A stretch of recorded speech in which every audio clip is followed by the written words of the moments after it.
Hello दोस्तों, नमस्कार, good evening. आज शाम को मिल रहे हैं, लाइव मिल रहे हैं और आज हम एक ऐसे टॉपिक को फिनिश करने वाले हैं जो एग्जाम में कम से कम दो तीन सवाल हमेशा देता है। एनसीईआरटी बेस्ड पूछा जाता है। पिछले 4-5 साल से ही एग्जाम में पूछा जाने लगा है।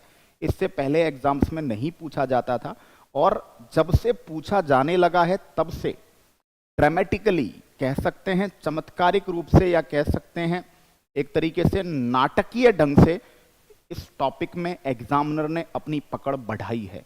स्पेशली मैं बात करूं रेलवेज की।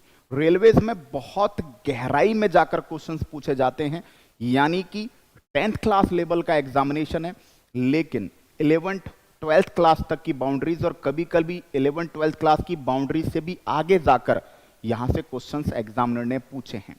तो बिना किसी देरी के, ज्यादा बातचीत को इग्नोर करते हुए हम सीधा आज पढ़ने वाले हैं प्लांट किंगडम। देखिए, हम लोग क्लासिफिकेशन पढ़ रहे हैं, वर्गीकरण पढ़ रहे हैं। वर्गीकरण में हम लोगों ने ऑलरेडी बहुत कुछ पढ़ा। जैसे हमने वर्गीकरण के लेबल्स पढ़े, वर्गीकरण की अलग अलग थ्योरीज पढ़ी, 2 kingdom theory, 3 kingdom theory, 4 kingdom theory, 5 kingdom theory, 6 kingdom theory, द्विजगत, त्रिजगत, 4 जगत, 5 जगत, 6 जगत पद्धति। उनका वर्गीकरण बहुत ही क्रिस्टल क्लियर अप्रोच के साथ और एनसीईआरटी को टारगेट करते हुए हमने पढ़ा। उसके बाद हमने एक क्लास में मोनेरा के साथ हमने पूरा बैक्टीरिया बहुत अच्छे से पढ़ा और उसके बाद अगली क्लास में प्रोटिस्टा और फंजाई, है ना, प्रोटिस्टा और कवक जगत को भी लपेट डाला। आज की क्लास में हम पादप जगत को टारगेट करेंगे, प्लांट किंगडम को टारगेट करेंगे। देखिए, कुछ चीजें हम लोग पीपीटी के माध्यम से समझने लगेंगे, कुछ चीजें हम लोग जो है वो बोर्ड पर लिखकर पढ़ेंगे। समय भी हमें बचाना है, कम समय में बेस्ट अप्रोच के साथ आगे बढ़ना है। ये मैं आपको अश्योर करता हूं कि पूरा टॉपिक पढ़ने के बाद आप ब्रायोफाइट, टेरिडोफाइट, शैवाल, जिम्नोस्पर्म, एंजियोस्पर्म, इनके कैरेक्टर्स, इनके एग्जाम्पल्स और इनके दैनिक जीवन में उपयोग से आप बहुत बेहतरीन तरीके से रूबरू हो जाएंगे। मैं यही प्रयास लेकर चल रहा हूं।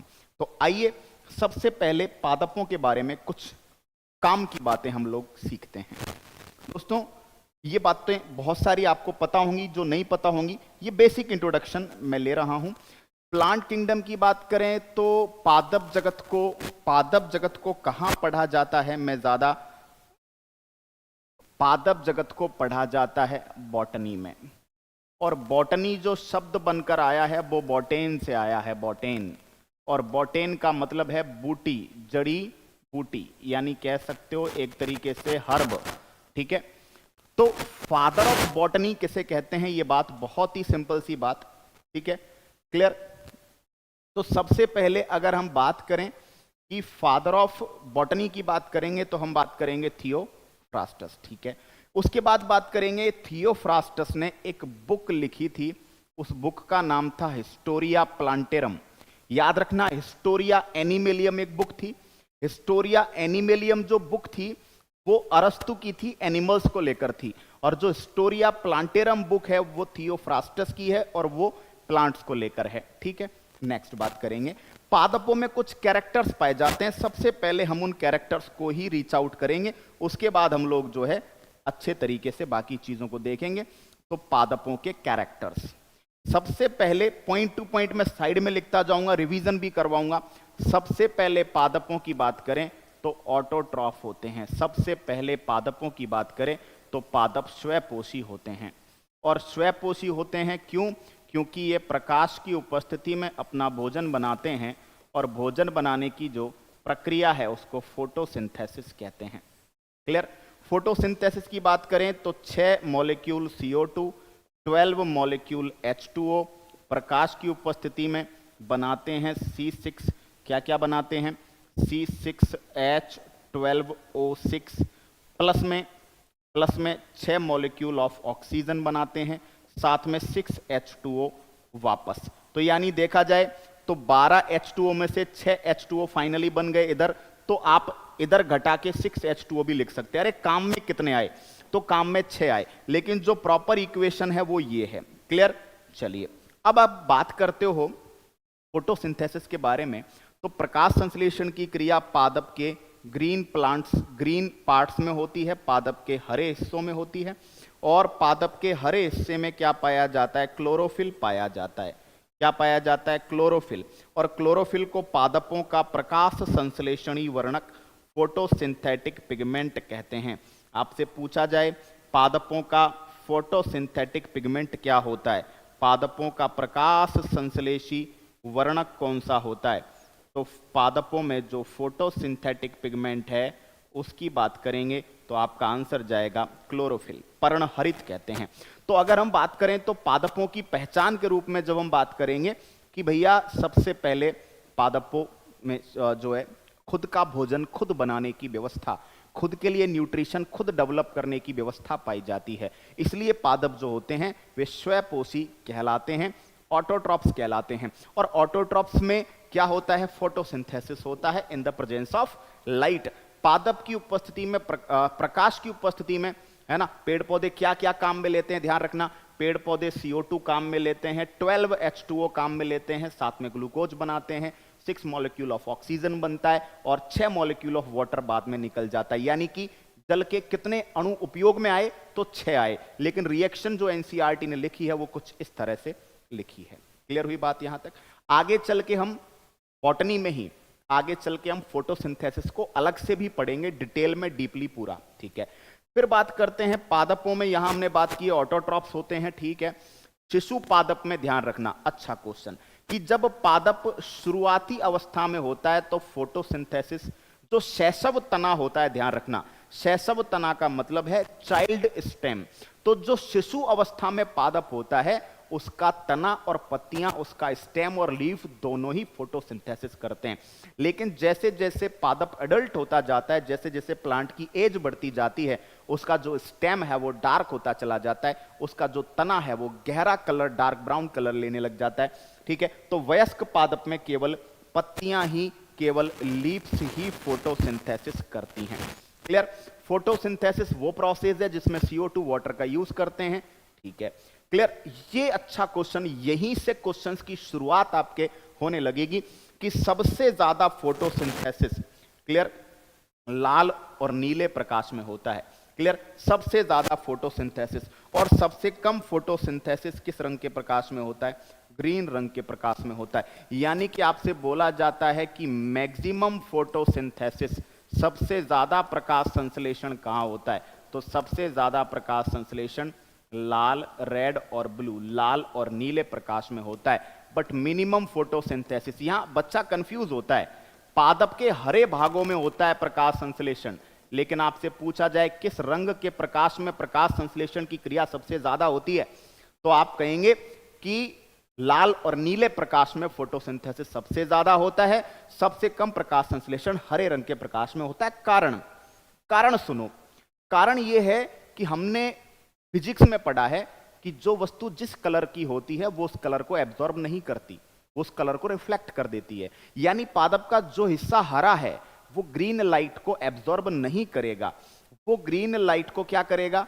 वो ग्रीन लाइट को रिफ्लेक्ट कर देगा। तो हरे रंग को अगर आप प्रकाश पर, हरे रंग का प्रकाश अगर पादप पर डालोगे तो पादप की जो ग्रीन लीव्स हैं वो उस कलर को रिफ्लेक्ट कर देंगी, एब्जॉर्ब भी नहीं करेंगी, और उस वजह से वहां पर फोटोसिंथेसिस नहीं होगा। बिल्कुल, वी आर लाइव टुडे। लेकिन लाइव में भी हम लोग इसी तरह पढ़ेंगे कि किसी भी तरह की ज्यादा बातचीत ना हो, किसी भी तरह का हमारा जो है, किसी भी तरह की हमारी जो है डिस्टरबेंस हमें ना मिले देखने को, ठीक है। चलिए, तो हमने शुरुआती बात करी है कि भाई पादप जो होते हैं क्या करते हैं। पादपों में सबसे पहली विशेषता, पादपों में प्रकाश संश्लेषण होता है। पादपों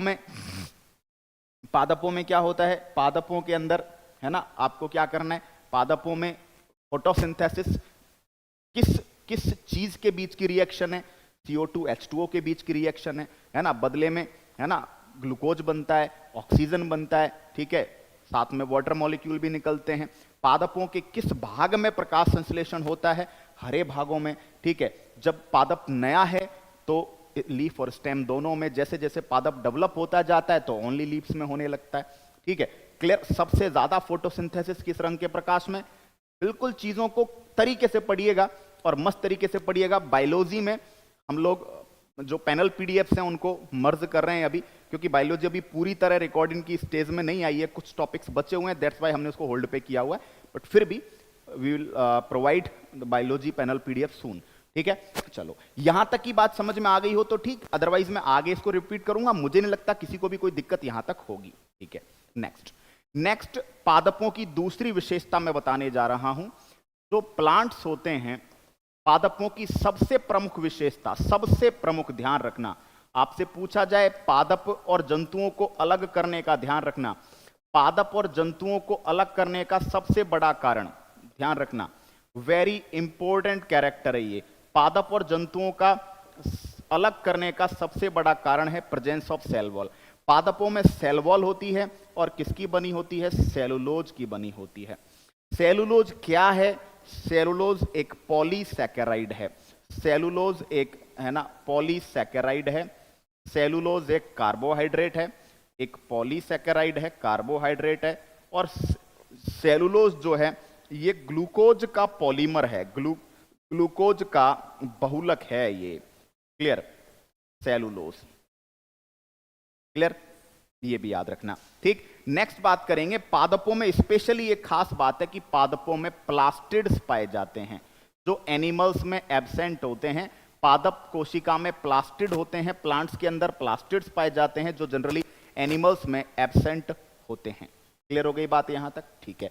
प्लास्टिड्स लवकों की बात करें तो पादपों में 3 प्रकार के प्लास्टिड्स पाए जाते हैं। सबसे पहले आपके सामने क्रोमोप्लास्ट। क्रोमो वर्ड का मतलब ही होता है वर्णी लवक, कलर देने वाले।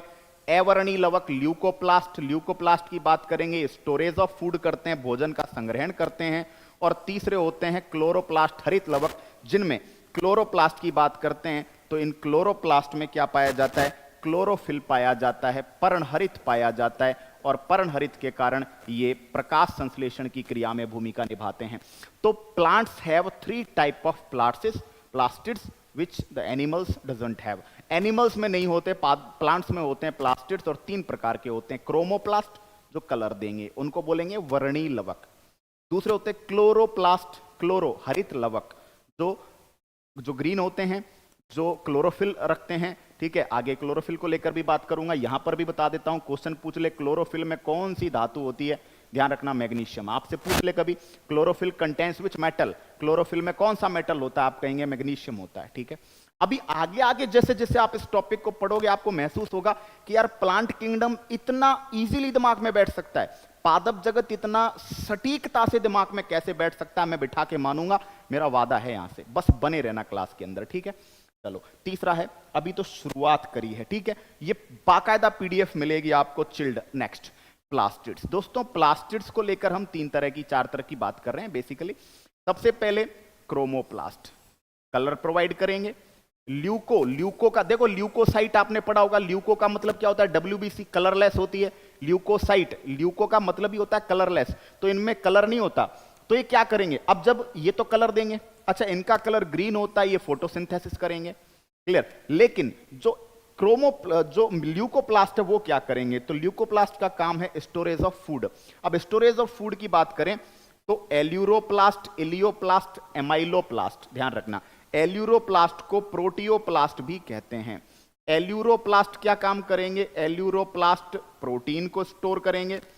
इलियोप्लास्ट, इलियोप्लास्ट की बात करोगे वसा को स्टोर करेंगे। और एमाइल आपने नाम सुना होगा दोस्तों, पादपों में होते हैं।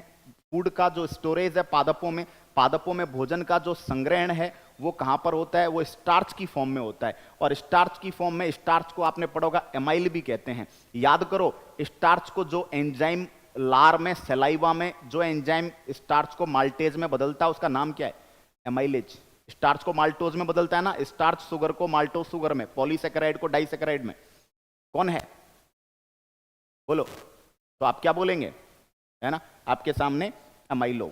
तो एल्यूरोप्लास्ट प्रोटीन को स्टोर करता है, इलियोप्लास्ट फैट को स्टोर करता है, एमाइलोप्लास्ट स्टार्च को स्टोर करता है। अब स्टोरेशन ऑफ फूड तो हो गया।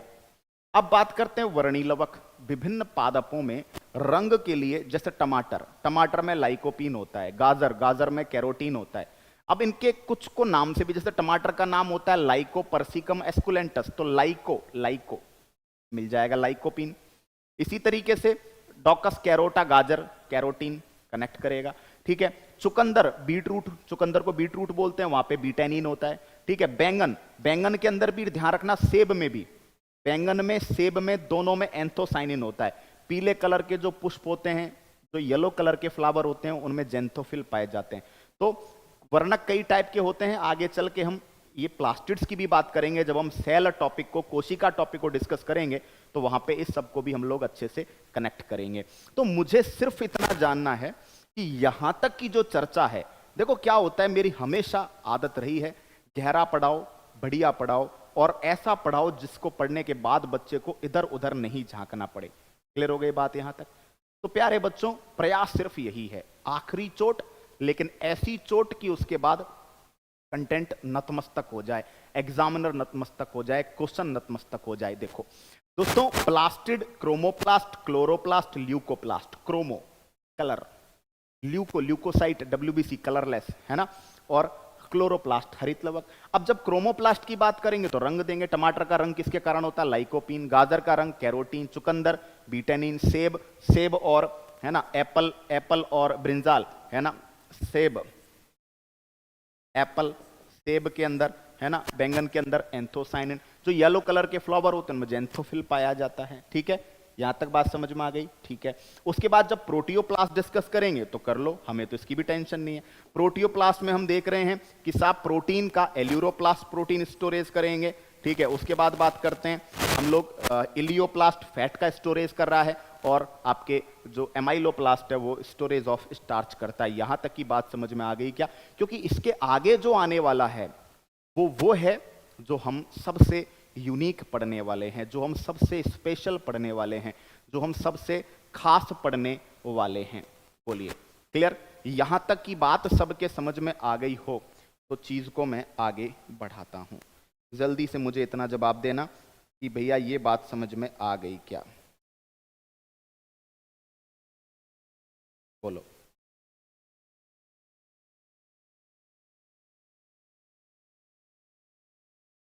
चलिए, हाँ भाई, कोई दिक्कत यहां तक? चलो आगे बात कर लेते हैं और उसके बाद में रिवाइज भी करवा दूंगा। अब मेन काम हमारा हो गया। देखिए, जब आप पादप जगत को पढ़ने के लिए जाते हैं, प्लांट किंगडम को आप पढ़ने के लिए जाते हैं, तो पादप जगत को पढ़ने के लिए जाते समय, प्लांट किंगडम को पढ़ने के लिए जाते समय आपको कुछ ग्रुप्स को पढ़ना पड़ता है। जैसे पादप जगत पढ़ने जाते समय, थोड़ा छोटा कर लेते हैं, फॉन्ट कुछ ज़्यादा ही बड़ा हो गया है, ठीक है। प्लांट किंगडम को जब आप पढ़ने के लिए जाते हैं, पादप जगत को आप पढ़ने के लिए जाते हैं, तो आपको सबसे पहले समझना होता है थैलोफाइटा, थैलोफाइटा, थैलोफाइटा के बाद ब्रायोफाइटा, ब्रायोफाइटा के बाद टेरिडोफाइटा, टेरिडोफाइटा या टेरिडोफाइट कह सकते हैं, जिम्नोस्पर्म्स, जिम्नोस्पर्म्स और एंजियोस्पर्म्स। ये डेवलपमेंट ऑफ प्लांट्स है। डेवलपमेंट का मतलब है ना, सरल से जटिल की ओर, सिंपलेस्ट टू कॉम्प्लेक्स, है ना। ये यहां पर बात करें तो सिंपल हैं, सिंपल हैं, यहां पर बात करें तो कॉम्प्लेक्स हैं। अब मैं कुछ चीजें आपको यहीं से बता देता हूं, उसके बाद डिटेल में तो इनको लेकर चर्चा करेंगे। सिंपलेक्स, सिंपल का मतलब सबसे पहले समझना कि ये थैलोफाइट के बारे में कुछ चीजें यहां पर लिख देता हूं। सबसे पहले ये कहां पाए जाते हैं? जलीय होते हैं। जलीय होने के अलावा इनमें रूट नहीं होती, लीफ नहीं होती, स्टेम नहीं होते, फ्लावर नहीं होते। ध्यान रखना, रूट, लीफ, स्टेम नहीं, फ्लावर नहीं, सीड नहीं, है ना, मैं लिख रहा हूं सीड, बीज नहीं, फ्रूट नहीं। क्लियर? उसके अलावा संवहन ऊतक, जाइलम, फ्लोएम, जाइलम, फ्लोएम नहीं, कुछ भी नहीं होता देखा जाए। क्लियर? तो चीजों को समझना तरीके से मैं क्या बात कर रहा हूं, ठीक है। सबसे पहले बिल्कुल क्लास रेगुलर लगेगी, है ना। मॉर्निंग में क्लास हो रही है, एमसीक्यू की डेली ले रहा हूं मैं, है ना, और इवनिंग में भी मैं अब इस तरह के videos, animal kingdom, plant kingdom, cell, tissues, ये यहां पे करवाने वाला हूं। देखो अब तो सबसे पहले बात करें, थैलोफाइटा के मेंबर पूरी तरह एक्वेटिक है, जलीय है, ना जड़ है, ना तना है, ना पत्ती है, ना बीज है, ना पुष्प है, ना जाइलम है, ना फ्लोएम है, कुछ भी नहीं। ठीक है, नेक्स्ट, क्लियर। नेक्स्ट, ना इनके अंदर एम्ब्रियो, इनके अंदर भ्रूण भी नहीं बनता है। मैं डेवलपमेंट समझा रहा हूं आपको। ना जड़, तना, पत्ती, ना पुष्प, ना बीज, ना फल, ना ही इनके अंदर जाइलम फ्लोएम, ना संवहन ऊतक, ठीक है, ना इनके अंदर भ्रूण, कुछ भी नहीं है। ब्रायोफाइटा की बात करें तो एम्ब्रियो बनने लग गया, भ्रूण बनने लग गया। ब्रायोफाइटा की बात करें तो जल प्लस स्थल का वातावरण आ गया, क्लियर, जल प्लस स्थल का वातावरण आ गया। अगर यहां पे फिर बात करेंगे तो डेवलपमेंट देखना, डेवलपमेंट में यहां पे रूट, यहां पे लीफ और स्टेम आने लग गए, साथ में मूलाभास पाए जाने लग गए, रूट के जैसी संरचना पाई जाने लग गई। डेवलपमेंट देखिए क्या डेवलपमेंट में ये हुआ है कि भ्रूण बनने लग गया, एक सिंगल स्टेप में डेवलपमेंट। साथ ही साथ जड़ और जड़ के जैसी संरचना जिनको बोलते हैं राइजोइड, वो यहां पर पाए जाने लग गए, जड़ के जैसी संरचना। साथ ही साथ तना और पत्ती, लीफ और स्टेम यहां पाए जाने लग गए। ब्रायोफाइट के बारे में एक टर्म कही जाती है प्रथम स्थलीय पादप, ठीक है, फर्स्ट टेरेस्ट्रियल प्लांट, प्रथम स्थलीय पादप, पहले स्थलीय, सबसे पहले, है ना, जमीन पर आने वाले, जल से जमीन पर आए, और इन्हें पादप जगत का उभयचर कहा जाता है। इन्हें एम्फीबियंस ऑफ प्लांट किंगडम कहते हैं। क्या बोलते हैं? Amphibians of plant kingdom. क्यों? क्योंकि ये जल में से निकले और स्थल पर रहने लगे, तो जल और थल दोनों जगह पे ही रहते हैं, जल और थल दोनों जगह पे रहते हैं, इस वजह से इनको एम्फीबियंस ऑफ प्लांट किंगडम कहते हैं। डन। टेरिडोफाइटा पे बढ़िए। टेरिडोफाइटा में और डेवलपमेंट हुआ।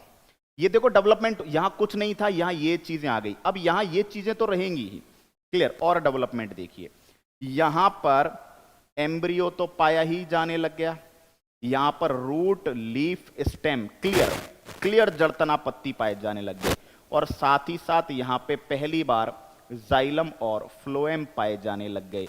ये डेवलपमेंट देखो, क्लियर। क्या पढ़ा सबसे पहले कि जो शैवाल थे उनमें कुछ भी नहीं था, xylem, phloem, root, leaf, stem, seed, flower, fruit, है ना, फल, पुष्प, बीज, जड़, तना, पत्ती, कुछ भी नहीं, है ना। सबसे पहले ब्रायोफाइटा में क्या बना? एम्ब्रियो बना, भ्रूण बना, ठीक है। साथ ही साथ जड़ और जड़ के जैसी संरचनाएं, मूलाभास बनने लगी, उसके साथ साथ तना और पत्तियां बनना लगा। क्लियर, बात समझ में आ गई यहां तक? चलो, इसके बाद बात करेंगे, इसके बाद टेरिडोफाइट की बात करेंगे। टेरिडोफाइट में भ्रूण तो पाया ही जाएगा, जो कि कहां पर था, जो कि है ना, जो कि कहां पर था भाई,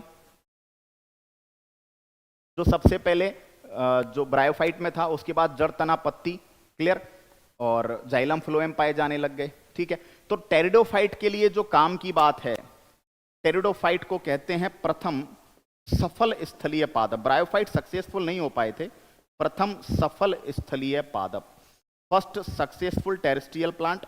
साथ ही साथ इनके लिए बोला गया फर्स्ट वेस्कुलर प्लांट, प्रथम संवहनी पादप।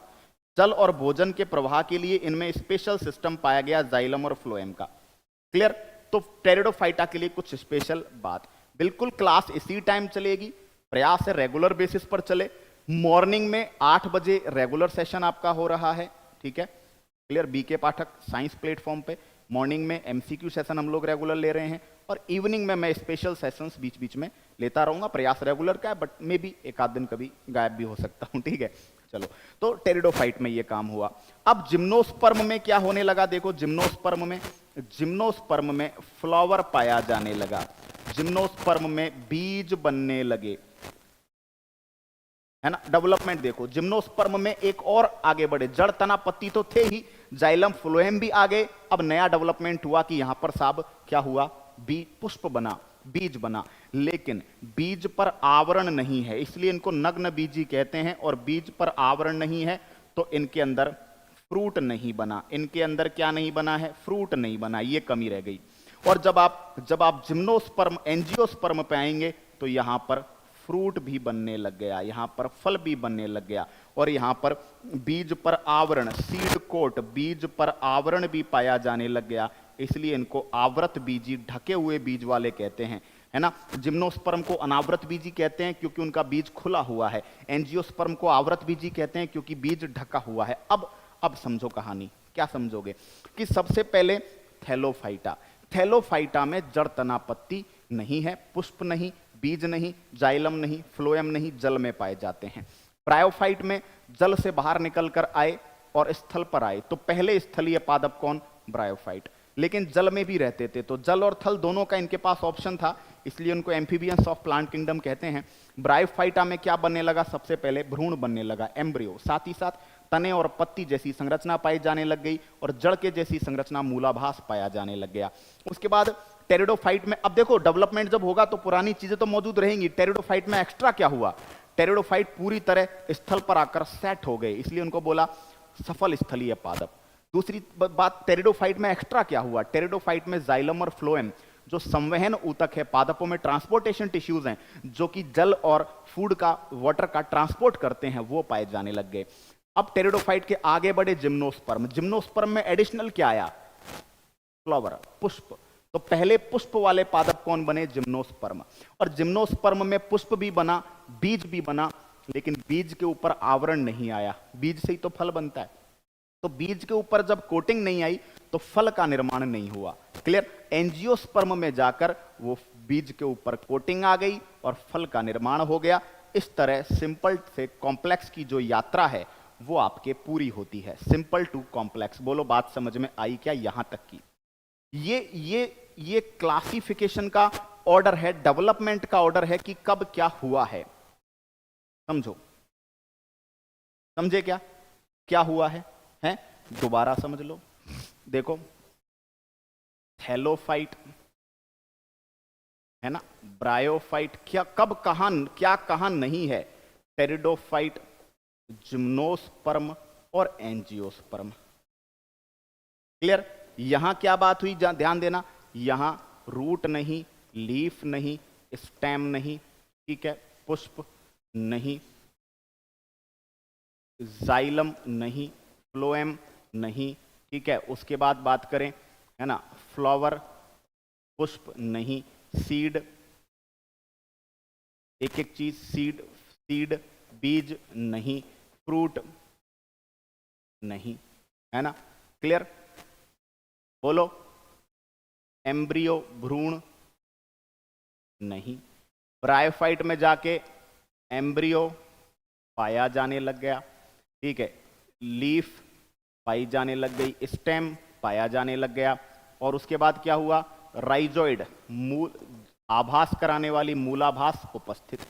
टेरिडोफाइट की बात करें, एम्ब्रियो तो मौजूद रहेगा ही, है ना, रूट, लीफ, स्टेम तीनों आ गए, साथ ही साथ एडिशनल जाइलम आ गया और फ्लोएम आ गया, ठीक है। जिम्नोस्पर्म की बात करें, एम्ब्रियो तो रहेगा ही, रूट, लीफ, स्टेम रहेंगे ही, जाइलम, फ्लोएम रहेंगे ही, है ना। एडिशनल क्या आया? फ्लावर आ गया, पुष्प आ गया और बीज आ गए। क्लियर? एंजियोस्पर्म की बात करें, एम्ब्रियो रहेगा, रूट, लीफ, स्टेम रहेंगे, जाइलम और फ्लोएम रहेंगे, है ना। फ्लावर भी है, फ्लावर और सीड भी हैं, है ना। सीड पर क्या पाया जाने लग गया? बीज पर आवरण पाया जाने लग गया, और बीज पर आवरण पाया जाने लग गया तो फल पाया जाने लग गया। देख लो डेवलपमेंट। इस लेवल पर जाकर अगर कोई आपके सामने एक सिंगल चार्ट पे, एक सिंगल टेबल में अगर आपके पास, है ना, एक सिंगल टेबल में अगर आपके पास पादप जगत को कोई इस तरह समेट कर रख दे तो आकर बता देना, पाठक जी ये आदमी है और ऐसे समेट रहा है ना। मुझे नहीं है कि कोई कर सकता है। क्लियर? हिंदी में लिखो सर। अरे भाई, रूट, लीफ, स्टेम, जड़, तना, पत्ती, फिर बोर्ड भर जाएगा, है ना, बोर्ड ही भर जाएगा। फिर मैं कैसे चीजों को एक बोर्ड पे समराइज करूंगा? थैलोफाइटा, एम्ब्रियो को बोलते हैं भ्रूण, ये थोड़ा बहुत तो इंग्लिश से कनेक्ट रखो यार। रूट को बोलते हैं जड़, रूट, लीफ, स्टेम, जड़, तना, पत्ती, जाइलम, फ्लोएम, फ्लावर बोलते हैं पुष्प, सीड बोलते हैं बीज, फ्रूट बोलते हैं फल, ठीक है। उसके बाद एम्ब्रियो, ब्रायोफाइट में एम्ब्रियो बनने लग गया, जड़ और तना और पत्ती पाए जाने लग गए। जड़ की जैसी संरचना को मूलाभास कहा है। क्या कहा है? मूलाभास। उसके बाद हमने चर्चा करी है, ध्यान देना, उसके बाद चर्चा करी है टेरिडोफाइट। टेरिडोफाइट में एक्स्ट्रा, देखो ये एक्स्ट्रा पे मैं क्या लगा रहा हूं? एक्स्ट्रा पे मैं बाउंड्री, देखो ये वाला पार्ट यहां एक्स्ट्रा आ गया। क्लियर। उसके बाद हमने चर्चा करी है जिम्नोस्पर्म को लेकर, और जिम्नोस्पर्म में एक्स्ट्रा क्या आया है, गौर करो, जिम्नोस्पर्म में एक्स्ट्रा ये आया है, फ्लोवर और सीड आ गया एक्स्ट्रा, ठीक है। और उसके बाद when will talk about angiosperm, तो एंजियोस्पर्म में क्या काम है जो खास हुआ है, तो एंजियोस्पर्म में आप बात करेंगे ये वाला जो काम है साहब, बीज के ऊपर आवरण और साथ में फल का निर्माण, ये वाला काम एक्स्ट्रा। तो कहां क्या डेवलपमेंट हुआ है ना, ठीक है, कहां क्या डेवलपमेंट हुआ है हिंदी में आ रहा है, आगे देख लेना, ठीक है। ये तो एक शॉर्ट एंड स्वीट समरी मैंने रखी है, अब देख लो जरा। देखो कुछ बातें सिंपली यहां पे जो चर्चा कर रहे हैं कि पेड़ पौधों का हरा रंग पर्णहरित के कारण होता है, पर्णहरित में मैग्नीशियम धातु होती हैं। मनुष्य में, ये यहां पे छोटी सी बात है, मनुष्य में स्किन और बालों का कलर मेलेनिन के कारण होता है। पादपों में सेल वॉल होती है, जंतुओं में नहीं होती। पादपों का सबसे स्पेशल कैरेक्टर है। साथ ही साथ पादप कोशिका में सेंट्रोसोम नहीं पाए जाते जो एनिमल सेल में, ध्यान रखना। देखो ये एक चीज बात रखेंगे कि सबसे पहले पादपों में सेल वॉल होती है, एनिमल्स में नहीं होती। पादपों में कोशिका भित्ति होती, जंतुओं में नहीं होती। पादपों में प्रकाश संश्लेषण होता है, फोटोसिंथेसिस होता है। पादप स्वयंपोषी होते हैं, ऑटोट्रॉफ होते हैं। जंतु विषमपोषी होते हैं, हेटरोट्रॉफ होते हैं, फोटोसिंथेसिस नहीं कर पाते, अपना भोजन नहीं बना पाते। पादपों में क्लोरोप्लास्ट हरितलवक होता है, जंतुओं में नहीं होता, ठीक है। लेकिन कोई ऐसी भी चीज है जो प्लांट्स में नहीं है, एनिमल्स में है, तो वो कौन है, सेंट्रोसोम, तारक काय। तारक काय सेंट्रोसोम एनिमल सेल में होता है, पादप सेल में नहीं होता। एक और अंतर, प्लांट सेल में लाइसोसोम कम होते हैं, जंतु कोशिका में ज्यादा होते हैं। पादप सामान्यतः स्वयंपोषी होते हैं। ये बेसिक बातें हैं, ये हमने काफी पहले भी चर्चा करी, अभी भी कर रहे हैं, ठीक है। अब देखो, अब हम जब बात करेंगे तो यहां पर समझना, अब डेवलपमेंट आपके सामने यहां देखो, ये वाला पादप जगत का वर्गीकरण जो है वो किया ओस्टवाल्ड टिप्पो ने। किसने किया, ओस्टवाल्ड टिप्पो ने। और सबसे पहले पादपों को दो भागों में बांटा, भ्रूण के निर्माण पर, ध्यान देना, एम्ब्रियो के निर्माण पर। सबसे पहले थैलोफाइटा, ठीक है। वर्गीकरण दोबारा से क्लियर करा रहा हूं, कहीं होकर डाउट में नहीं रहना पड़े। आए हाय, ये तो गया, कहीं होकर डाउट में आपको नहीं रहना पड़े, उसके लिए सारी चर्चा हो रही है। देखो सबसे पहले हम चर्चा कर रहे हैं कि भाई पादपों में एम्ब्रियो बनता है कि नहीं बनता, इस आधार पर दो भागों में सबसे पहले बांटा। जिनमें एम्ब्रियो बनता है उनको कहा गया एम्ब्रियोफाइटा, जिनमें नहीं बनता उन्हें कहा गया थैलोफाइटा। क्लियर। सबसे पहला वर्गीकरण, भ्रूण बनता है नहीं बनता, क्लियर, ठीक है। जिनमें भ्रूण नहीं बनता उनको थैलोफाइटा में कहा गया। थैलोफाइटा जल में रहते हैं। अब सुनो पहली बात, थैलोफाइटा में जो बॉडी है वो थैलस बॉडी होती है। थैलस क्या होता है, ऐसा पादप शरीर, ऐसा प्लांट स्ट्रक्चर जो रूट लीफ स्टेम में डिफरेंशिएट नहीं है। ऐसा पादप शरीर जो जड़ तना पत्ती में विभेदित नहीं है। ऐसा पादप शरीर जिसको देखकर जड़ तना और पत्ती को अलग अलग पहचाना नहीं जा सकता। ऐसी प्लांट बॉडी जिसमें पादप और जंतुओं को अलग अलग पहचान नहीं सकते। क्या बोले जा रहा हूं, ऐसा पादप शरीर जिसमें जड़ तना पत्ती रूट लीफ स्टेम को अलग अलग नहीं पहचान सकते, उसे क्या बोला जाता है। क्लियर, चलिए, है ना। अब देखो, पादप शरीर सूकाय होता है। थैलस किसे कहते हैं, जिनमें जड़ तना पत्ती का अभाव होता है, उन्हें थैलस कहते हैं। क्लियर, थैलस से ही थैलोफाइटा। और ध्यान रखना, पहले प्लांट्स में जब बैक्टीरिया, फंगस और एल्गी, किस किस को थैलोफाइटा में रखते हैं, एल्गी को रखते हैं। पहले बैक्टीरिया को रखा गया था, अभी तो मोनेरा जगत में पढ़ रहे हैं। और फंगस को भी, कवकों, क्योंकि कवकों में भी क्या नहीं होता है, शैवाल में, जीवाणु, कवक, तीनों में ही कोई रूट लीफ स्टेम नहीं होते हैं। क्लियर। अब यहां तक चर्चा कर ली। उसके बाद एम्ब्रियोफाइटा, जिनमें भ्रूण बनता है। अब भ्रूण बनता है उसमें थैलोफाइटा को छोड़ के, थैलोफाइटा को छोड़ के जो ब्रायोफाइटा, टेरिडोफाइटा, जिम्नोस्पर्म और एंजियोस्पर्म है ना, ये सारे के सारे भ्रूण वाले हैं। अब भ्रूण बनने के बाद अगला जो आधार लिया बांटने का, वो लिया संवहन ऊतक, वेस्कुलर टिश्यूज के आधार पर, कह सकते हैं जाइलम और फ्लोएम के आधार पर, कि भाई पादपों में जाइलम फ्लोएम पाए जा रहे हैं कि नहीं पाए जा रहे। जिनमें नहीं पाए जा रहे, अब समझना, जैसे हमारी बॉडी में जो श्वास नली होती है उसे क्या कहते हैं, ट्रेकिया। क्लियर। तो जिनमें जाइलम फ्लोएम नहीं पाया जाता, जिनमें संवहन ऊतक संवहन तंत्र एब्सेंट होता है उनको तो कह दिया ब्रायोफाइटा, और जिनमें संवहन तंत्र प्रेजेंट होता है, जाइलम फ्लोएम पाए जाते हैं, उन्हें कह दिया ट्रेकियोफाइटा। ट्रेकियोफाइटा। क्लियर? चलिए, सबसे पहले जिनमें एम्ब्रियो नहीं है थैलोफाइटा, जिनमें एम्ब्रियो है, जिनमें भ्रूण नहीं है थैलोफाइटा, जिनमें भ्रूण है ब्रायोफाइटा, सॉरी भ्रूण एम्ब्रियोफाइटा। अब एम्ब्रियोफाइटा में भी जिसमें संवहन तंत्र नहीं है उसको कह दिया हमने ब्रायोफाइटा, जिसमें संवहन टिश्यूज हैं उनको कह दिया ट्रैकियोफाइटा। ठीक है, अब ब्रायोफाइटा, ब्रायोफाइटा में संवहन ऊतकों का अभाव है। सबसे पहली बार जमीन पर, ध्यान देना, ये जल में रहते थे थैलोफाइटा, सबसे पहले जमीन पर आए स्थलीय पादप ब्रायोफाइटा। पादप जगत का उभयचर कहते हैं। तने और पत्ती जैसी संरचनाएं पाई जा रही है, और जड़ के जैसी संरचना जिसको मूलाभास कहते हैं, राइजोइड कहते हैं, वो इनके अंदर पाया जाता है। क्लियर? ठीक है, नेक्स्ट। अब ये डेवलपमेंट मैं आपको बता चुका था पहले ही, क्या क्या डेवलपमेंट हुआ। यहां देखो, जड़ तना पत्ती भ्रूण कुछ भी नहीं था, यहां भ्रूण आ गया, एम्ब्रियो आ गया, सबसे पहले एम्ब्रियोफाइटा के अंदर आ गया। ठीक है, यहां पर क्या पाया जाने लग गया, एम्ब्रियो पाया जाने लग गया, भ्रूण पाया जाने लग गया सबसे पहले। उसके बाद बात करी हमने कि स्थल पर आ गए, उभयचर कहलाए। ठीक है, मूलाभास जड़ तने पत्ते जैसी संरचना हो गई। अब ट्रेकियोफाइटा में आए तो एडवांस क्या हो गया, वो भ्रूण तो है ही, साथ ही साथ इनमें जाइलम और फ्लोएम पाए जाने लग गए। तो पहले संवहनी पादप, क्लियर, कौन कौन है, ये है ना। अब ट्रेकियोफाइटा को आगे चल के 3 भागों में बांट दिया, टेरिडोफाइटा, जिम्नोस्पर्म और एंजियोस्पर्म। समझो वापस से, सबसे पहले जिनमें भ्रूण नहीं था वो थैलोफाइटा, जिनमें भ्रूण था एम्ब्रियोफाइटा। एम्ब्रियोफाइटा में जिसमें संवहन तंत्र नहीं था, ठीक है, वो ब्रायोफाइटा कहलाए, और जिनमें संवहन तंत्र पाया गया वो ट्रेकियोफाइटा कहलाए। यहां तक की बात क्लियर हुई क्या? एक एक चीज का डेवलपमेंट आपको पहले भी समझा चुका हूं, वापस समझ लीजिए। ठीक है, कहां कौन सी चीज नहीं है, सीधा क्वेश्चन आएगा, निम्नलिखित में से कौन एम्ब्रियोफाइटा का मेंबर नहीं है, तो आपको आंसर किसको करना पड़ेगा, शैवाल, जीवाणु, कवक को। क्यों? क्योंकि ये थैलोफाइटा में आते हैं। निम्नलिखित में से कौन ट्रेकियोफाइटा नहीं है, तो ब्रायोफाइट और ये दोनों, ब्रायोफाइट और थैलोफाइट दोनों ही ट्रेकियोफाइटा नहीं है। ट्रेकियोफाइटा में कौन आते हैं, टेरिडोफाइट, जिम्नोस्पर्म, एंजियोस्पर्म। ठीक है, चलिए बात आगे बढ़ाते हैं।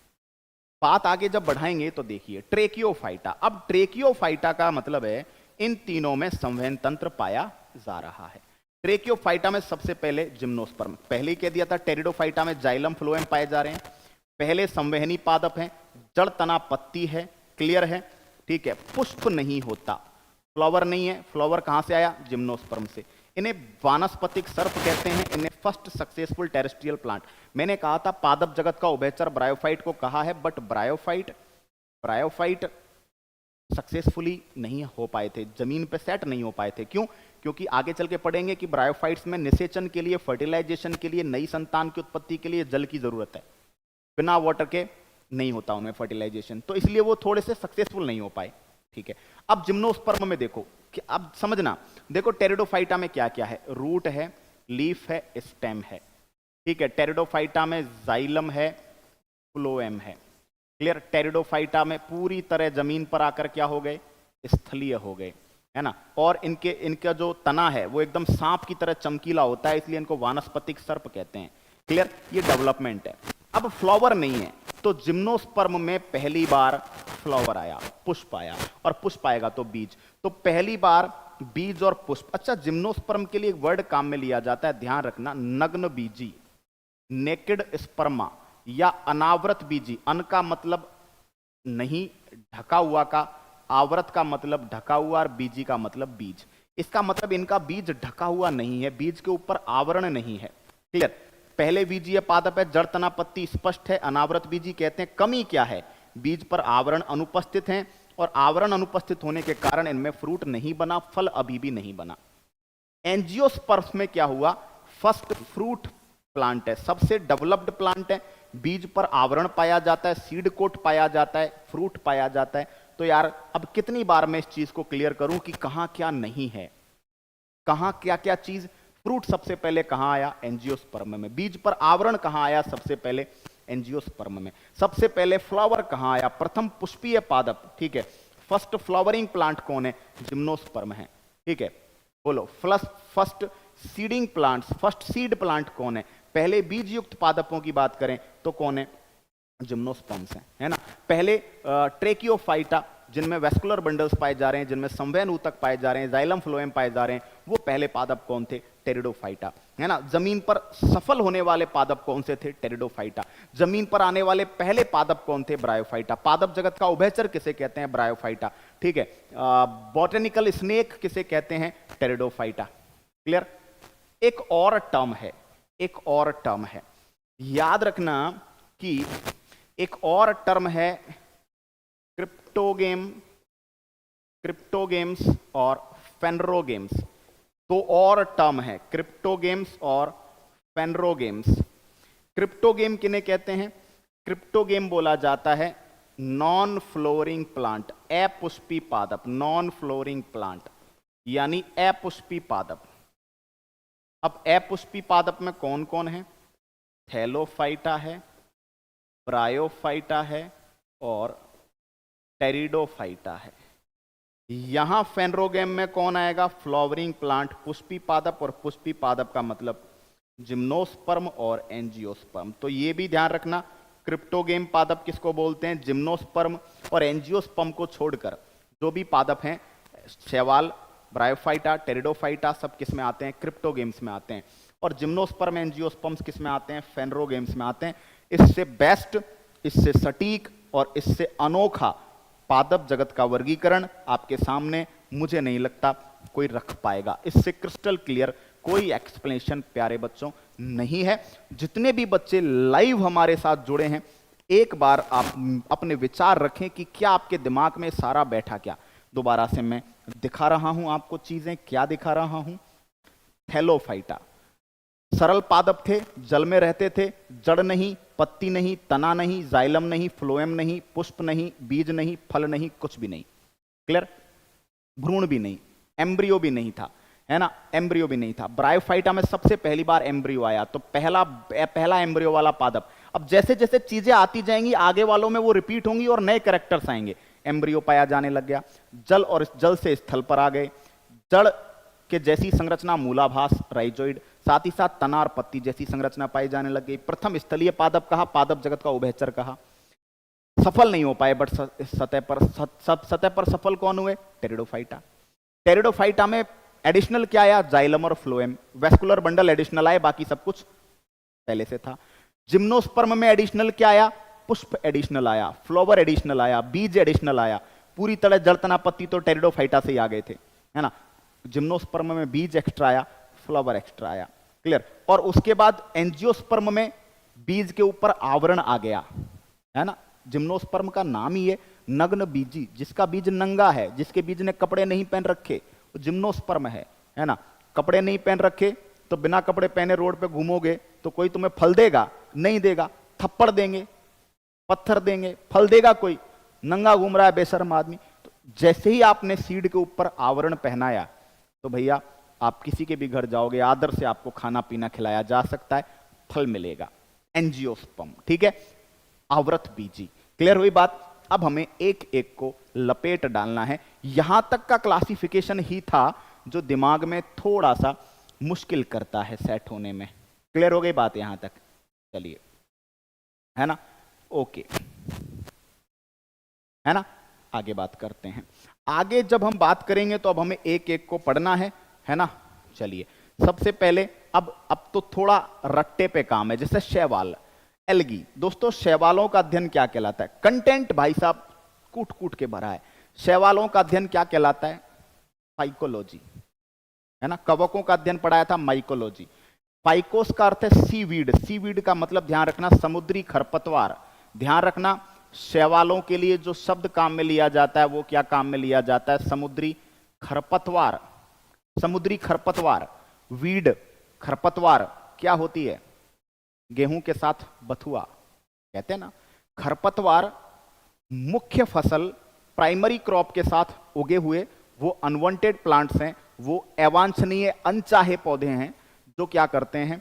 फसल को दिए गए न्यूट्रिशन को, फसल को दिए गए पोषण को खींच लेते हैं। यानी कि हम खिला रहे हैं क्रॉप को और खा जाते हैं वो, ठीक है। और फसल को पूरा न्यूट्रिशन नहीं मिलने देते, फसल को पूरी तरह ग्रो नहीं करने देते, खरपतवार कहलाते हैं। आप ऐसे समझिए, आपको आपकी कक्षा में, आपको आपकी कोचिंग में कोई कन्या पसंद है, वो आपके लिए मुख्य फसल की तरह है। आप उस पर अपना पूरा ध्यान रखना चाहते हैं, आप उसके लिए बोतल में भर के पानी लाते हैं, आप उसके लिए चाय पराठे लाते हैं, आप उसके लिए अच्छे अच्छे नोट्स का इंतजाम करते हैं, आप उसकी हर छोटी बड़ी समस्या को सॉल्व करते हैं। क्यों? क्योंकि आप चाहते हैं कि मुख्य फसल फले फूले और आप उसे काट के खा जाओ सारे उत्पादों को। लेकिन उस फसल के साथ उसकी एक सहेली खरपतवार की तरह 24 घंटे उसके साथ घूमती रहती है। आपको ऐसा वातावरण नहीं मिलने देती कि आप अपनी भावनाओं को सामने बता सको और आप अपनी किस्मत के फल को लगा सको, उगा सको, खा सको, हैं? तो वो जो सहेली है वो क्या है? वो खरपतवार की तरह है। आप मुख्य फसल को गिफ्ट दोगे, खरपतवार को मजा आएगा। आप मुख्य फसल को खाना खिलाओगे, चीजें लाओगे, है ना, उसको आकर्षित करने का प्रयास करोगे और खरपतवार आपके प्रयास को विफल कर देगी। वो खरपतवार है ना, सीवीड, समुद्री खरपतवार। देखो, शैवाल सबसे कम विकसित पादप हैं। याद रखना, इंपॉर्टेंट, शैवालों की प्रोडक्टिविटी, ध्यान रखना, समुद्री वातावरण में, अरे समुद्री वातावरण में शैवाल ही होते हैं जो, क्लियर, समुद्रों में प्रमुख उत्पादक, समुद्रों के पूरे संसार में सबसे ज्यादा समुद्र है, समुद्रों की प्रमुख उत्पादकता, समुद्रों की जो प्रोडक्टिविटी है उसमें सबसे ज्यादा रोल किसका होता है? एल्गीज का होता है ना। समुद्रों की प्रोडक्टिविटी में सबसे ज्यादा रोल किसका है ना? तो ये आपका होता है ना, एल्गी का होता है।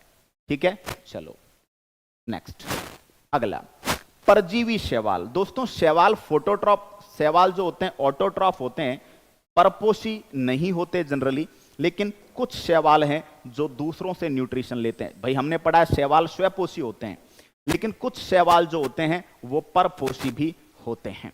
क्लियर हो गई बात यहां तक? चलिए, है ना।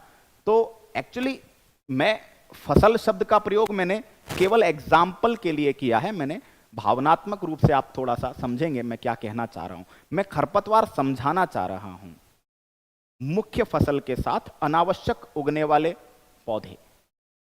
एग्जाम्पल समझिए।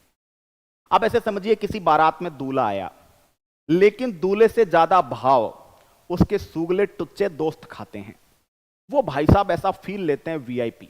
लेकिन दुल्हन पक्ष वालों को, चलो दूल्हे की तो आप भगत करनी है, वो तो दामाद है, आपकी बेटी को पालेगा, रखेगा, अच्छा बिहेवियर करेगा उसके साथ, अगर आप उसके साथ अच्छा बिहेवियर करते हैं। लेकिन वो जो दूल्हे के साथ आए हुए जो फोकटिए दोस्त हैं, वो आपके जीवन में कोई काम नहीं आने वाले हैं। ठीक है, वो लड़ाई करवाएंगे कभी ना कभी, लेकिन दूल्हे के चक्कर में, मुख्य फसल के चक्कर में आपको उन खरपतवारों को भी आदर सत्कार, चाय पानी का जुगाड़, उनकी व्यवस्था करनी पड़ती है। व्यवस्था समझ रहे हो? क्या है वो खरपतवार? ये सबको पता है, पर क्या करें बस नहीं चलता है। देखो, तो जूक्लोरेला डायरेक्ट आता है। हाइड्रा की बॉडी पे कौन सा शैवाल पाया जाता है? हाइड्रा की बॉडी में पैरासाइट की फॉर्म में कौन सा शैवाल होता है? जूक्लोरेला। सिफेलुरोज शैवाल, बहुत आया है सवाल रेलवेज में। सिफेलुरोज शैवाल चाय और कॉफी में रस्ट बीमारी। सिफेलुरोज भी नहीं पूछता, वो डायरेक्ट पूछता है चाय और कॉफी में रस्ट डिजीज कौन करता है? एल्गी। ठीक है, और कछुए की पीठ पर कौन सा शैवाल पाया जाता है? तो आप बोलेंगे प्रोटोडर्मा। क्लियर। और मानव की आंत में कौन सा शैवाल परजीवी के रूप में बीमारी करता है?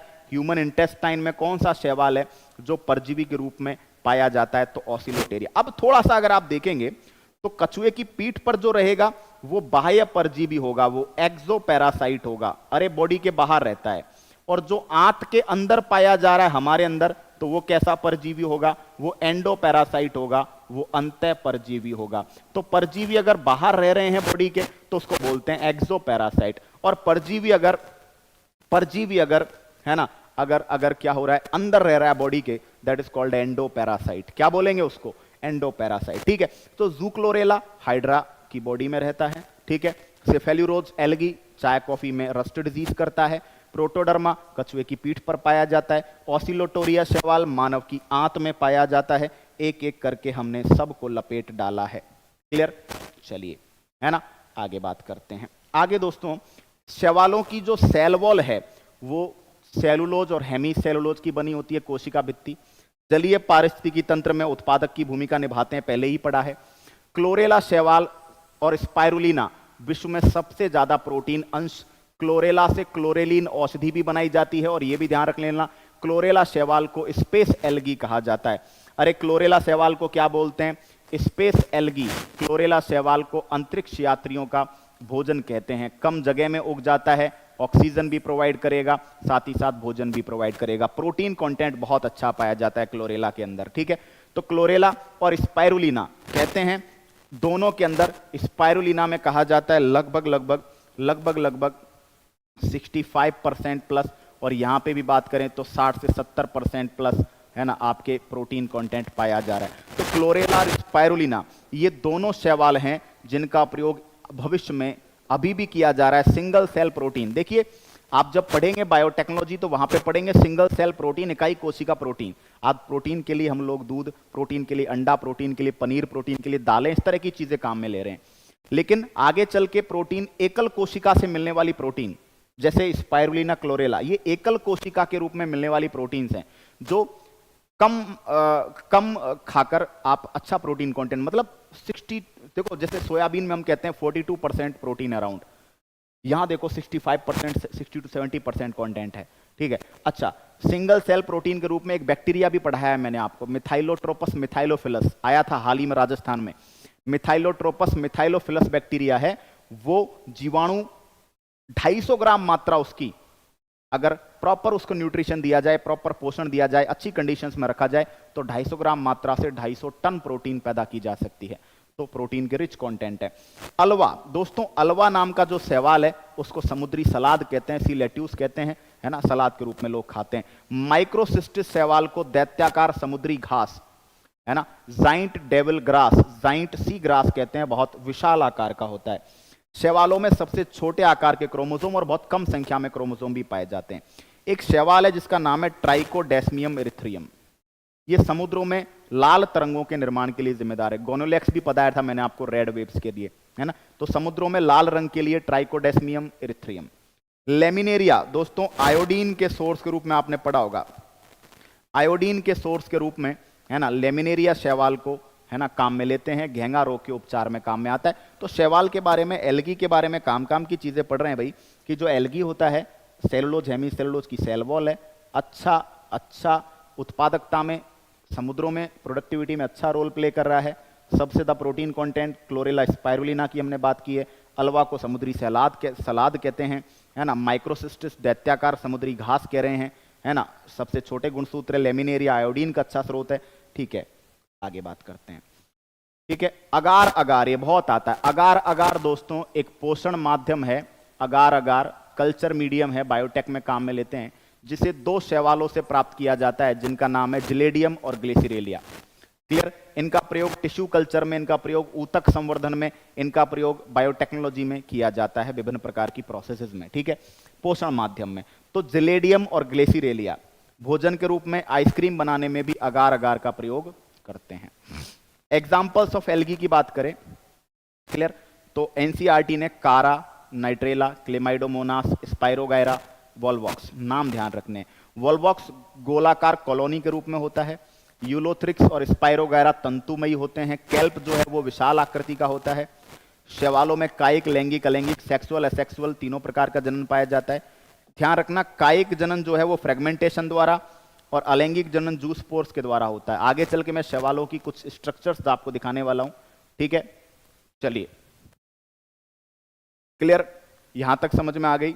चलिए, तो एल्गीज में हम लोग देख रहे हैं चीजों को कि एल्गी में आपको ध्यान रखना है, वॉल्वॉक्स की आकृति कॉलोनीय है, यूलोथ्रिक्स और आपके जो स्पाइरोगारा है उनकी आकृति तंतु के जैसी है, चपटे तंतु के जैसी है, ठीक है। आगे मैं बात को बढ़ाता हूं, देखिएगा दोस्तों। एग्जाम्पल्स के बाद हमारे सामने डायग्राम्स देखिए। जैसे वॉल्वॉक्स में आपको कॉलोनी दिख रही होगी, क्लेमाइडोमोनास में आपको 2, है ना, फ्लेजिला दिख रहे होंगे। कारा जो होता है इस तरह से है, बीच में गन्ने की तरह एक डंठल होता है और चारों तरफ क्या निकले रहती हैं उसकी, है ना, चारों तरफ स्ट्रक्चर्स निकले। तो वॉल्वॉक्स कॉलोनी के जैसा है, क्लेमाइडोमोनास अंडे की तरह है, 2 फिलामेंट्स हैं, फ्लेजिला, ठीक है। और ये कारा के बाद यूलोथ्रिक्स में आप पढ़ेंगे, यूलोथ्रिक्स में नीचे एक बेस है और उसके बाद एक पंख की तरह आगे बढ़ता है, ये क्लेडोफोरा है, ठीक है। एनसीईआरटी के डायग्राम्स हैं ये, कारा, क्लेमाइडोमोनास, वॉल्वॉक्स, यूलोथ्रिक्स, क्लेडोफोरा, ठीक है। आपको इन डायग्राम्स को बार बार देखकर अपने माइंड में सेट करना पड़ेगा। रीजन, एनसीईआरटी में क्या हो रहा है, पेपर्स में डायग्राम दे रहा है, आपसे पूछ रहा है बताइए कौन है, तो ये यूलोथ्रिक्स है, और ये क्लेडोफोरा है, ठीक है। इसके बाद कुछ और भी आपके सामने है, जैसे देखो क्लोरेला, क्लोरेला क्लेमाइडोमोनास वापस आ गया, ठीक है।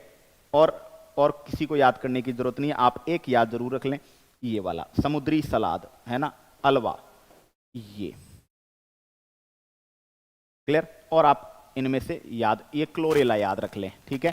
बाकी क्लेमाइडोमोनास याद पहले पढ़ चुके हैं। ऊडोगोनियम, ऊडोगोनियम गन्ने की तरह डंठल रखता है सीधा, है ना, स्ट्रक्चर के रूप में, ठीक।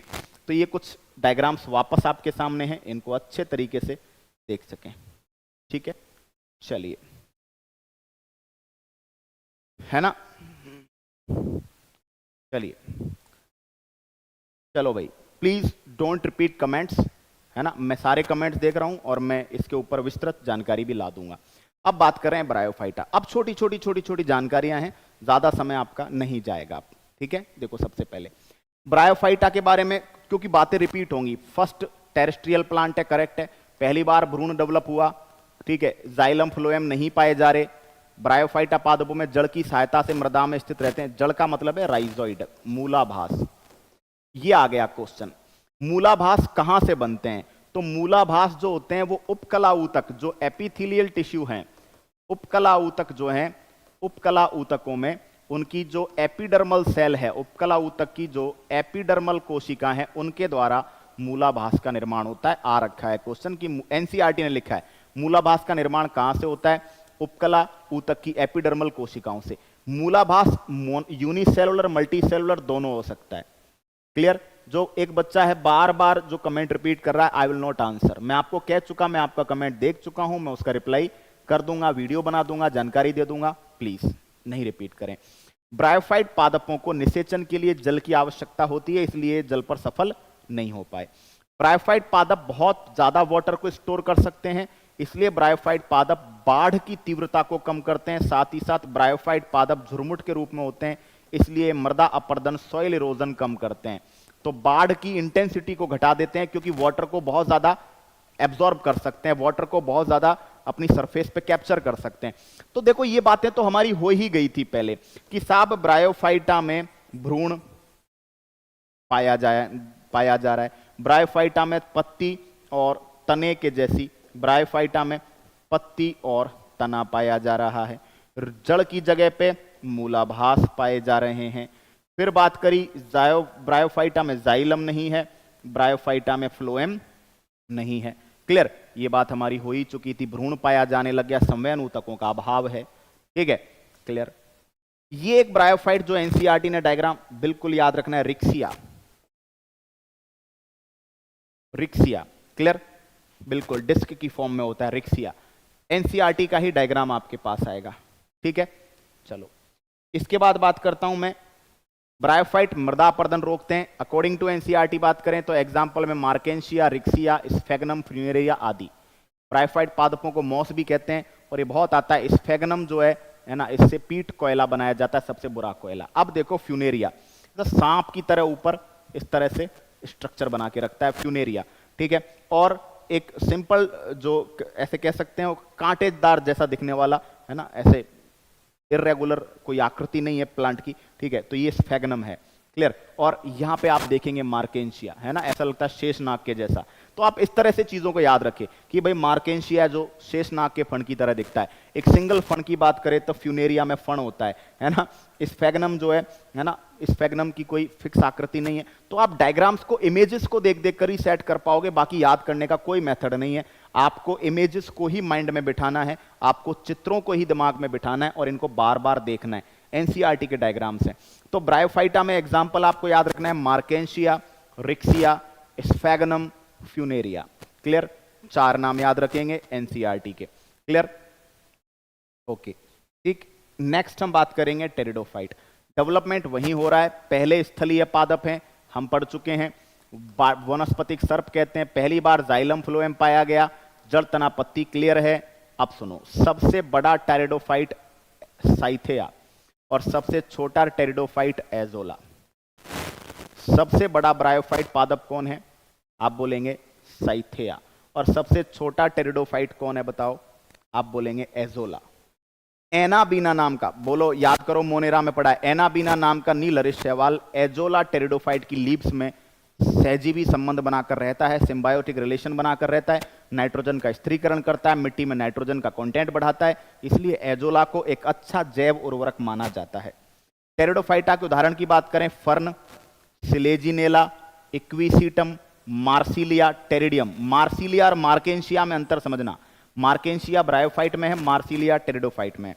सिलेजिनेला का उपयोग सजावट में करते हैं, है ना। इक्विसीटम का प्रयोग तने से सोना निकालने में करते हैं, और टेरिडोफाइटम का उपयोग चारे के रूप में, टेरिडियम का उपयोग चारे के रूप में। इक्विसीटम तने से सोना निकाला जाता है, ठीक है, सोने को एब्जॉर्ब करता है प्लांट, और सिलेजिनेला का उपयोग सजावट में करते हैं। ये नहीं पूछा जाता, एग्जाम्पल्स आते हैं, डायग्राम पूछ लिया जाता है। जैसे मार्सिलिया, मार्सिलिया है ना, छोटे छोटी जड़ें होती हैं और उसके बाद ऐसे सिंपल फ्लावर की तरह स्ट्रक्चर। फर्न, फर्न जो होता है ऐसे कॉनिकल प्लांट होता है ना, शंकु की फॉर्म में प्लांट होता है।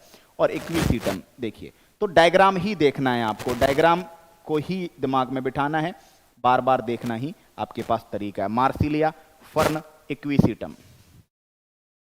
क्लियर, बात समझ में आ गई यहां तक? बिल्कुल। बाकी मैं एक बार एग्जांपल्स को वापस आपके सामने लास्ट में लिख दूंगा, जिससे कि आप सारे एग्जांपल्स को एक साथ देख पाएं।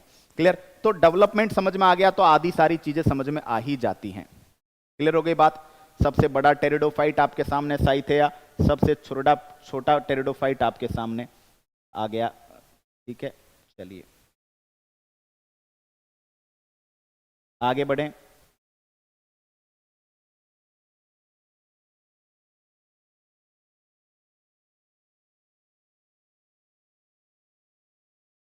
चलिए, सेम केस में आपको ब्रायोफाइट में भी पढ़ा देता हूं।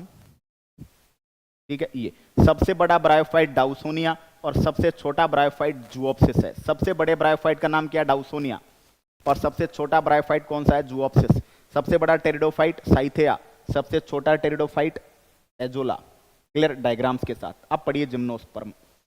जिम्नोस्पर्म में कहानी वहीं से चालू होगी। अनावृत बीजी, नग्न बीजी, पहली बार बीज पाया जाने लगा, फर्स्ट सीड फुल प्लांट है, पहली बार बीज पाया जाने लगा है इनके अंदर, ये भी बात हमारी हो चुकी है ना। जिम्नोस्पर्म पादपों में बीज के ऊपर आवरण सीड कोट नहीं पाया जाता, इसमें फ्रूट नहीं बनता। क्लियर जड़ तनापत्ति है। साबूदाना, सागोपाम, दोस्तों साबूदाना साइकस से प्राप्त होता है, साइकस के तने से स्टार्च निकालते हैं तो बहुत आता है ये साबूदाना, साइकस पादप से मिलता है। तारपीन, टर्पाइन, तारपीन का तेल पाइनस की लकड़ी, चीड़ की लकड़ी से प्राप्त होता है। सेड्रस ऑयल देवदार की लकड़ी से प्राप्त होता है। माचिस की तीली चीड़ की लकड़ी की बनी होती है। क्रिसमस ट्री, क्रिसमस ट्री एक टाइप का जिम्नोस्पर्म ही है जिसका नाम है एरोकेशिया, है ना। और आपने कभी नाम सुना होगा चिलगोजा, तो चिलगोजा दोस्तों जिम्नोस्पर्म का मेवा कहते हैं जिसको पाइनस से प्राप्त किया जाता है। तो अगर आप बात करें तो देखिए, सबसे पहले साबूदाना, साबूदाना प्राप्त किया जाता है साइकस से। पाइनस से क्या क्या प्राप्त किया जाता है? पाइनस से हम सबसे पहले बात करते हैं तारपीन का तेल बनाते हैं, टर्पाइनॉल तारपीन का तेल बनाते हैं। पाइनस से माचिस की तीली बनाते हैं, है ना। और पाइनस के जो सूखे बीज होते हैं, सूखे बीज जो होते हैं उससे, है ना, मेवा बनाया जाता है जिसका नाम है चिलगोजा। नट्स, नट की तरह, है ना, बादाम काजू की तरह हम खाते हैं इसको, ठीक है। और देवदार, देवदार, देवदार से जो है कौन सा ऑयल बना है? Cedrus oil. क्लियर हो गई बात? Cedrus oil. क्रिसमस ट्री, ये भी आपका जिम्नोस्पर्म है। क्लियर, तो साइकस पाइनस ही याद में रखने हैं, ज्यादा यहां पे कोई बात नहीं है, ठीक है। जो कैरेक्टर्स हैं वो हम बहुत पहले से ही देख चुके चीजों को, ठीक है। अब देखिएगा, विश्व का सबसे ऊंचा वृक्ष जिसे कहते हैं मेटासिकोया, वो किस में आता है? जिम्नोस्पर्म में। क्लियर, तो सबसे बड़ा जिम्नोस्पर्म, विश्व का भी सबसे ऊंचा वृक्ष है, सबसे बड़ा जिम्नोस्पर्म मेटासिकोया है।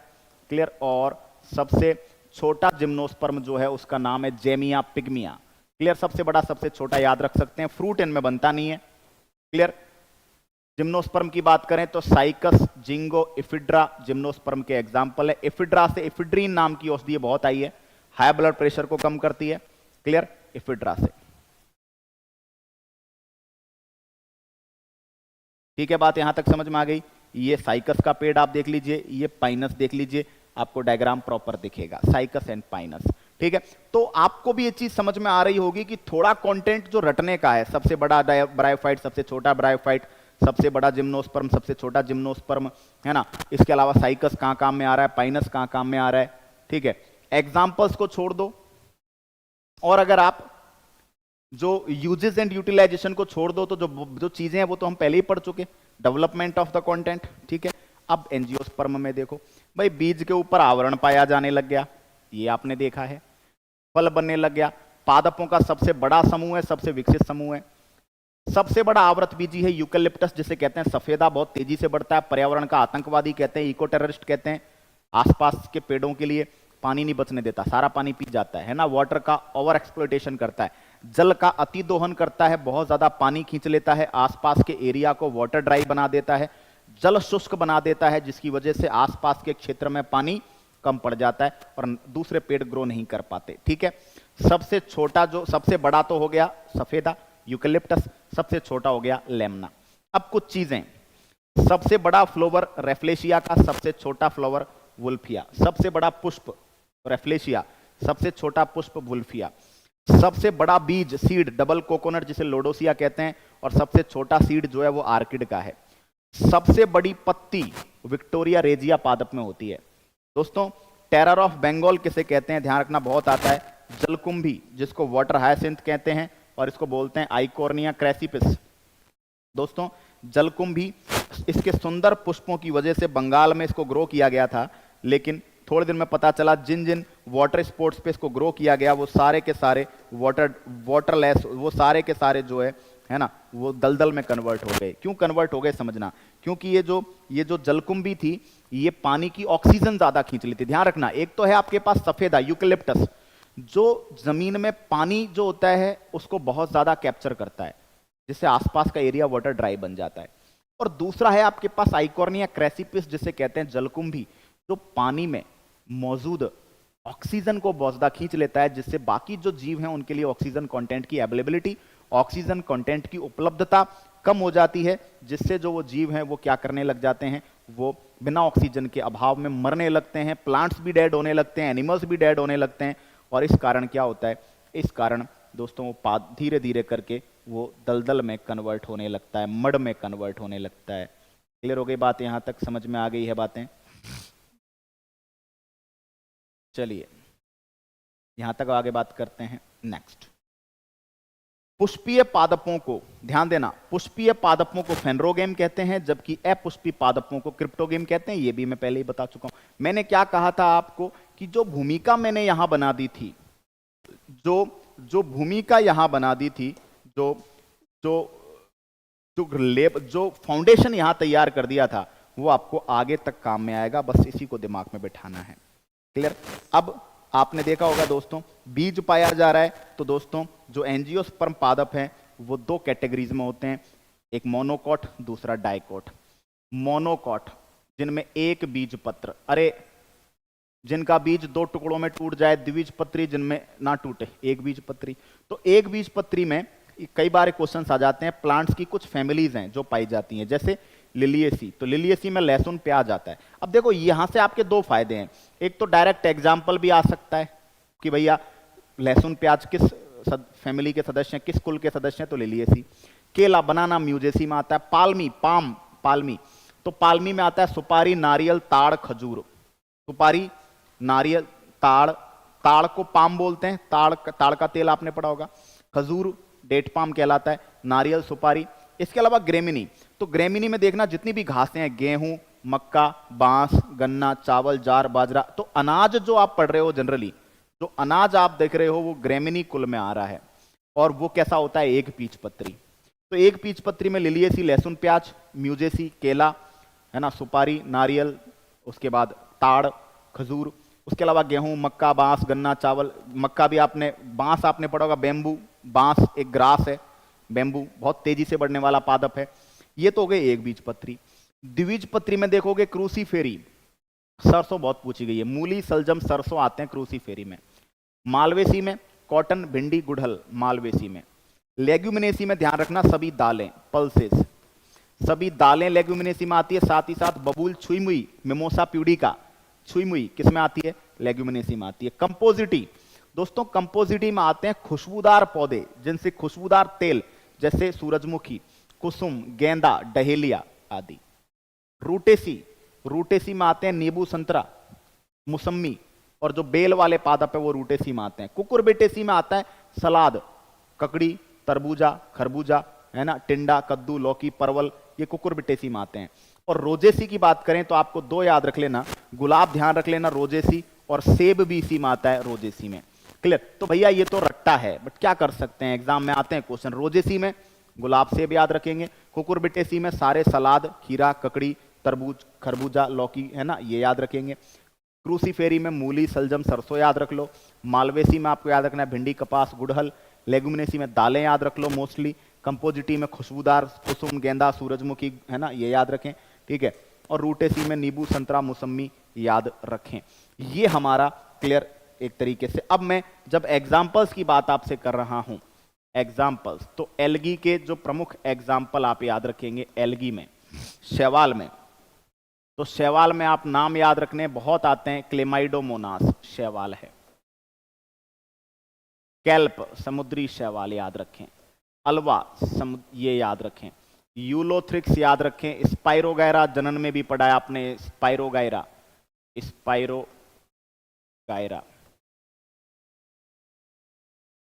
वॉलवॉक्स, ये शैवालों में याद रखें। Laminaria, laminaria. ब्रायोफाइट में आपको याद रखना है स्फैगनम। ब्रायोफाइटा में याद रखना है मार्केंशिया।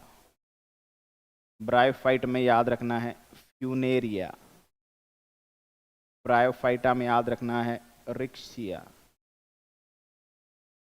क्लियर? देखो एग्जाम्पल आपको बताए गए हैं बाकायदा। फ्यूनेरिया, स्पैगनम, मार्केंशिया, रिक्सिया याद रखें, ठीक है। क्लियर? उसके बाद जब आप बात करेंगे, 1 सेकेंड, उसके बाद आपके सामने चीजें देखिएगा। उसके बाद टेरिडोफाइटा पे जब आप जाएंगे, मैं एक एक दो एग्जाम्पल सबके करा रहा हूं। टेरिडोफाइटा की बात करेंगे तो मार्सिलिया, सिलेजिनेला याद रखना है, सिलेजिनेला, सिलेजिनेला, ठीक है। मार्सिलिया, सिलेजिनेला आपको याद रखना है। इक्विसीटम, इक्विसीटम आपको याद रखना है। टेरिडियम, ये ध्यान रखना कि टेरिडोफाइट को फर्न कहते हैं। ब्रायोफाइट्स के लिए कौन सा वर्ड आता है? मॉस। ब्रायोफाइट्स के लिए कौन सी टर्म आती है? मॉस टर्म आती है, ठीक है। उसके बाद हम बात करेंगे जिम्नोस्पर्म। जिम्नोस्पर्म में आपको याद रखना है cycas, Pinus, ephedra, ginkgo. Cycas, Pinus, ephedra और जिंकगो। जिंगो बोला जाता है, जिंकगो होता है, जिंकगो, और ना। और एंजियोस्पर्म में, एंजियोस्पर्म में तो आपके सामने मोनोकॉट्स, डाइकॉट्स के एग्जाम्पल हमने पढ़े। एक बीजपत्री, द्विबीजपत्री, मोनोकॉट्स, डाइकॉट्स। नेक्स्ट जो हमारा टॉपिक होगा, नेक्स्ट जो हमारा क्लास होगा इसको लेकर, वो हम पढ़ेंगे animal kingdom. Animal kingdom 2 parts में, पार्ट 1, पार्ट 2, सेल पढ़ेंगे, टिश्यूज पढ़ेंगे। तो यहां जाकर हम पादप जगत को कंप्लीट कर गए हैं with example, with analysis, with logics, with data, NCERT based approach, diagrams, जो आपको चाहिए। क्लियर?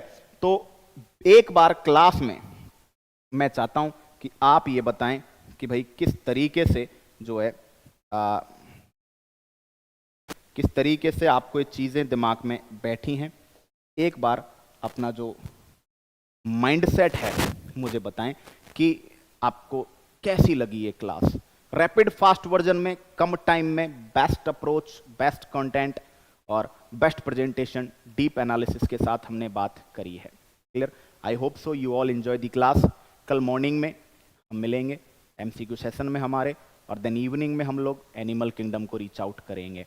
प्रयास है सिर्फ इतना कि आपको एग्जाम में फ़ायदा हो। आप किसी भी एग्जाम को प्रिपेयर कर रहे हो, आपकी एग्जाम में फ़ायदा हो, that is my only purpose. आगे बात नेक्स्ट वीडियो में बच्चों, तब तक के लिए लेता हूं मैं विदा। टाटा, बाय बाय, जय हिंद।